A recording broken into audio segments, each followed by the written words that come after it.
Muy buenos días, amigos, amigas. Somos su Iglesia Península Viva, compartiendo con ustedes de la palabra de Dios. Y hemos iniciado la lectura de Daniel. La primera parte fueron bellas historias, la segunda parte son profecías difíciles de comprender, pero bueno, también tienen un mensaje de Dios para nosotros. Solo les pido de su paciencia porque cada capítulo requeriría, yo creo que toda una mañana para poder escudriñar con calma. Y la intención de este devocional es solamente encontrar una enseñanza para nuestro diario vivir.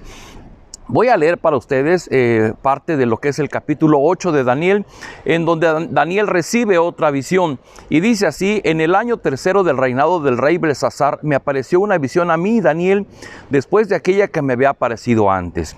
Vi en visión, y cuando la vi yo estaba en Susa, que es la capital del reino en la provincia de Elam. Vi pues una visión estando junto al río Ulai. Dice Daniel que esta visión vino 2 años después que la otra. Estamos calculando que aproximadamente fue en el año 551 antes de Cristo. Y dice el versículo 3: alcé los ojos y miré, y he aquí un carnero que estaba delante del río y tenía 2 cuernos, y aunque los cuernos eran altos, uno era más alto que el otro, y el más alto creció después. Y vi que el carnero hería con los cuernos al poniente, al norte y al sur, y que ninguna bestia podía parar delante de él, ni había quien escapase de su poder, y hacía conforme a su voluntad y se engrandecía. Esta profecía que estamos viendo se refieren a los imperios, a los reinos que hubieron en los tiempos de Daniel, más o menos del año 600 antes de Cristo hasta la venida del Señor Jesucristo. Y este primer carnero que aparece en su visión con dos cuernos se está refiriendo puntualmente al imperio medo-persa, y dice que tenía 2 cuernos, uno más alto que otro, porque los medos fueron un reino aliado a los persas, pero fue un imperio más pequeño. Realmente el imperio grande fue Ciro el Grande, que era el rey de los persas. Dice el versículo 5: mientras yo consideraba esto, he aquí un macho cabrío venía del lado del poniente sobre la faz de la tierra, sin tocar la tierra, y aquel macho cabrío tenía un cuerno notable entre sus ojos. Y vino hasta el carnero de 2 cuernos que yo había visto en la ribera del río, y corrió contra él con la furia de su fuerza. Y lo vi que llegó junto al carnero y se levantó contra él y lo hirió y lo quebró, y quebró sus 2 cuernos. Y el carnero no tenía fuerzas para pararse delante de él. Lo derribó por tierra y lo pisoteó, y no hubo quien librase al carnero de su poder. Bueno, este macho cabrío que se describe aquí es precisamente el imperio greco-macedonio, con Alejandro el Grande.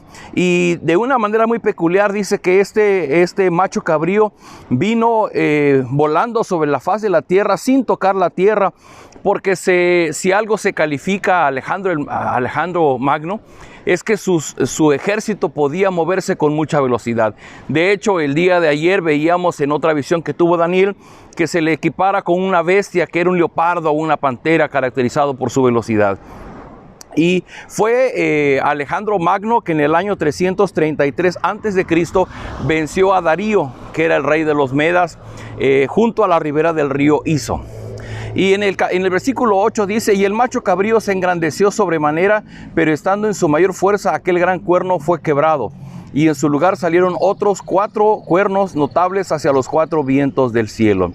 Y aquí dice que este macho cabrío que venció al carnero que vimos antes, se engrandeció sobremanera, creció sobremanera. Y se está refiriendo a Alejandro Magno, que llegó a ser un imperio realmente enorme. Se dice en la historia que Alejandro Magno alguna vez se sentó a llorar porque ya no había más mundo por conquistar. Conquistó el mundo, pero fíjese usted, Alejandro Magno se dice en la historia que fue presa del alcoholismo. Y se dice entonces de él que fue capaz de conquistar el mundo, pero no se pudo conquistar a sí mismo. Y dice en esta parte, dice: aquel gran cuerno fue quebrado.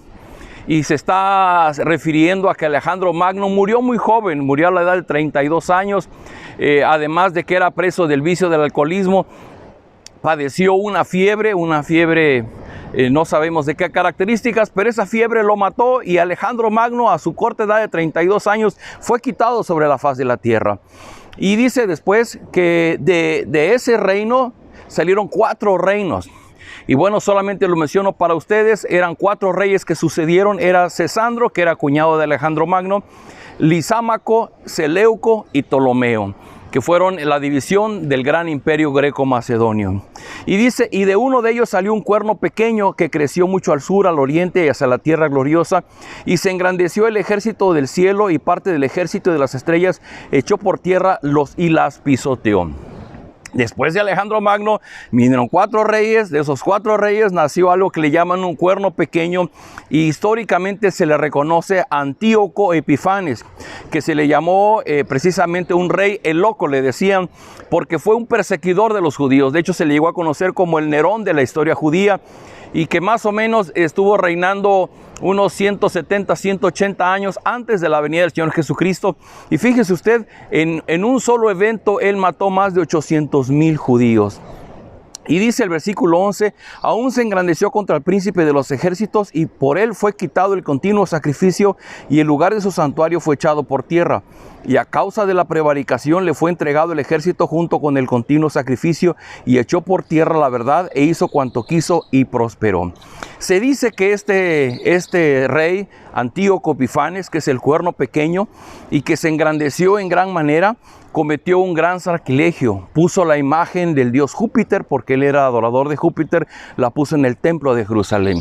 Inclusive otro de los sacrilegios es que usó los vasos sagrados del templo para vaciar en ellos caldo de cerdo, que bueno, para los judíos el cerdo era un animal del cual no podían comer, y él usó caldo de cerdo para derramarlo sobre los vasos del templo. Y se dice de este rey, Antíoco Epífanes, que precisamente ese loco, él cometió muchos sacrilegios en contra del pueblo de Dios. Y bueno, queridos hermanos, se dice por los estudiosos que esto que escribe Daniel, algunos llegan a opinar que no fue una profecía, que no fue escrita antes que sucediera, sino que fue escrita después de que había sucedido. ¿Por qué? Por la cantidad de detalle que da. Ahorita se los he narrado muy rápidamente, pero si pudiéramos analizar cada frase, vamos a encontrar que está puesta ahí por alguna razón, alguna cosa que sucedió en la vida real. Sin embargo, nosotros sabemos que Daniel tuvo esta visión, como le decíamos, 551 años antes de la venida del Señor Jesucristo, y tal fue la visión que Dios le dio, que le permitió conocer los tiempos y con mucho detalle lo que habría de venir en este periodo 600 años antes del Señor Jesucristo. Queridos amigos, y uno dice, bueno, pero ¿qué puedo aprender yo de eso? Bueno, aquí tenemos una constante, mis queridos amigos, que Dios conoce la vida de la humanidad. La vida de la humanidad está en sus manos, está en sus planes. No hay ningún rey que haya sido más que Dios, ni que se haya salido de su control.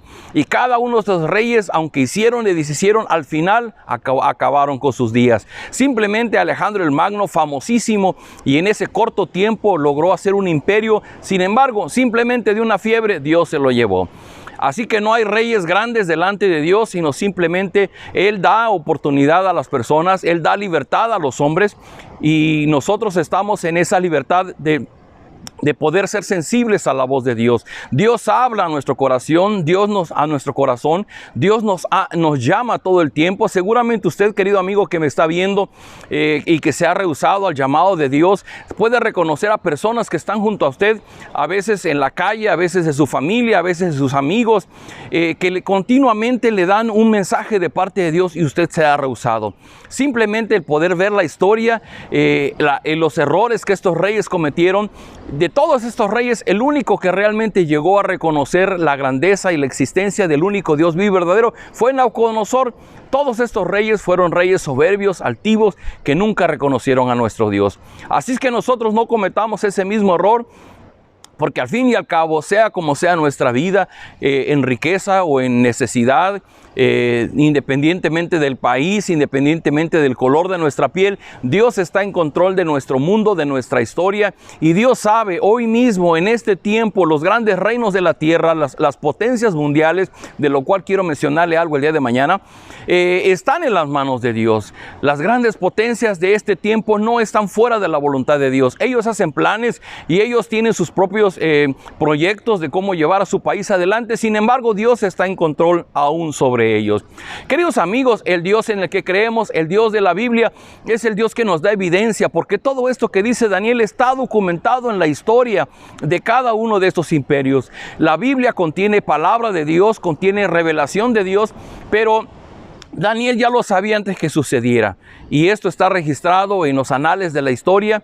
Usted lo puede checar en internet, y así como se predijo, así sucedió. Grande es nuestro Dios. Así que, ¿qué le parece si en esta hermosa mañana oramos y pedimos de Dios que Él nos ayude a comprender estas grandes verdades para que pueda darnos paz y tranquilidad en nuestro diario vivir? Vamos a orar. Bendito Padre, gracias por esta visión que tú le diste a Daniel, que le revelaste lo que habría que suceder con los grandes reyes en este tiempo de la tierra, y como lo fueron con los reyes medos, persas, con los griegos, macedonios. Señor, gracias porque tú has mostrado tu mano poderosa aún sobre ellos, porque en su tiempo parecería que eran grandes reyes sobre la tierra, pero sin embargo ellos acabaron como cualquier mortal. Mientras tú les diste vida, vivieron, pero el día que tú quisiste, con una simple fiebre te los llevaste de la tierra. Señor, esto nos demuestra tu poder, tu soberanía, y ayúdanos a comprenderlo para que podamos tener paz en medio de la tormenta. Saber que nuestros días están en tu mano, que nadie puede alterar tu plan, y nosotros no seremos llamados de este mundo ni antes ni después. Ni siquiera un COVID podrá afectarnos si no es así tu voluntad. Rogamos pues que pongas paz en nuestro corazón, en nuestro diario vivir. Danos tu bendición. Ruego por las personas que miren este video, que están pasando por tiempos difíciles. Señor, solamente tu Espíritu puede darnos la paz que sobrepasa todo entendimiento. Obra pues en sus corazones. Te lo rogamos en el nombre del Señor Jesús. Amén. Queridos amigos, esa es palabra de Dios, y este es un bello escenario desde La Quebrada, acá en la ciudad de Acapulco. Un fuerte abrazo de su iglesia Península Viva. Nos vemos el día de mañana para continuar con esta visión que Daniel tuvo en este capítulo 8. Bendiciones.